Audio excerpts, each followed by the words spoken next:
जरा सा हंस के जो देखा तूने मैं तेरा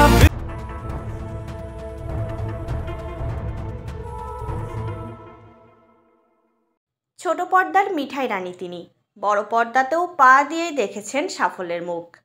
দেবের প্রধান নায়িকা ওটিটি প্ল্যাটফর্মেও সাড়া ফেলেছেন। নেপথ্যে হইচইয়ের কালরাত্রি।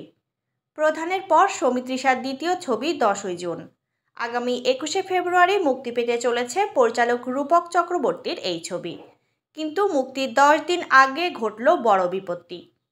মঙ্গলবার ছিল ছবির মিউজিক লঞ্চ। সেই মতো মিডিয়ার কাছে পৌঁছেছিল আমন্ত্রণপত্র।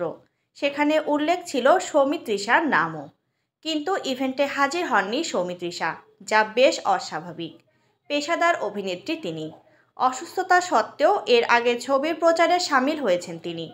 অনুপস্থিতির কারণ জানতে অভিনেত্রীর সঙ্গে যোগাযোগ করেছিল ভারতের একটি সংবাদ মাধ্যম। আক্ষরিক অর্থেই খানিক অসুস্থ তিনি। তবে 10ই জুনের প্রচারে অংশ না নেওয়া নিয়ে নায়িকা যা বললেন তা হয়রান করবে। সৌমিত্রিষা বলেন, আজকের ইভেন্ট সম্পর্কে আমি কিছুই জানতাম না। আমি কোনোভাবেই এই ছবির সঙ্গে আর যুক্ত নেই। এর চেয়ে বেশি কিছু বলতে চাই না। প্রযোজনা সংস্থার দিকে সরাসরি আঙুল তুলে অভিনেত্রী জানান, আসলে মিডিয়ার সঙ্গে বড় ফ্রড করা হচ্ছে। আমার নাম ব্যবহার করে মিডিয়া ডাকছে, একদম মিথ্যে কথা বলছে। আমাকে সকলে চেনে, আমি কোনো কাজে যাব মানে যাবই। আমার শুভাকাঙ্ক্ষী যারা আছে তাদের বলবো 28 তারিখ আমার নতুন প্রজেক্ট কালরাত্রির দ্বিতীয় পোস্টার আসছে, সেটা নিয়ে সকল কথা বলুক। সানভেঞ্জারের ব্যানারে সানি খান ও অনুপ সাহার প্রযোজনাতে তৈরি হয়েছে। গত সেপ্টেম্বর মাস থেকে একাধিকবার পিছিয়ে ছবির মুক্তি। সৌমিত্রিষার ঘনিষ্ঠ সূত্রে খবর, সংস্থার অপেশাদারিত্বে বিরক্ত তিনি।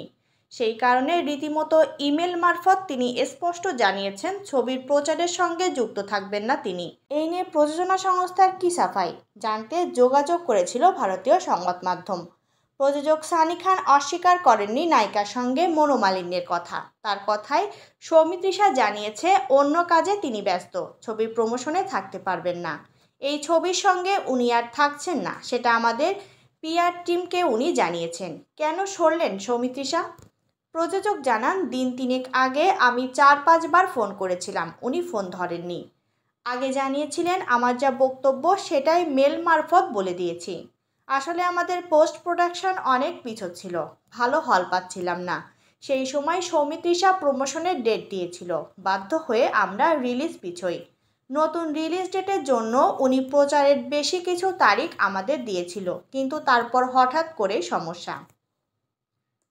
এই ব্যাপারে আর্টিস্ট ফোরামের দ্বারস্থ হয়েছেন সানি খান, জবাবও মিলেছে। ফোরামের তরফে বলা হয়, শিল্পীর সঙ্গে বসে আলোচনার মাধ্যমে বিষয়টি মিটিয়ে নিতে।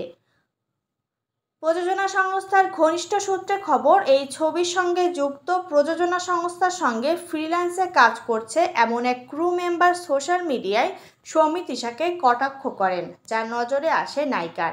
তাতেই মন ভাঙে অভিনেত্রীর। তবে প্রযোজক আশাবাদী আলোচনার মাধ্যমে গোটা বিষয়টি নিয়ে নায়িকার সঙ্গে মিটমাট করে নিতে। তবে সৌমিত্রিষা আপাতত 10ই জুন ভুলে কাল রাত্রির দ্বিতীয় দিকেই তাকিয়ে।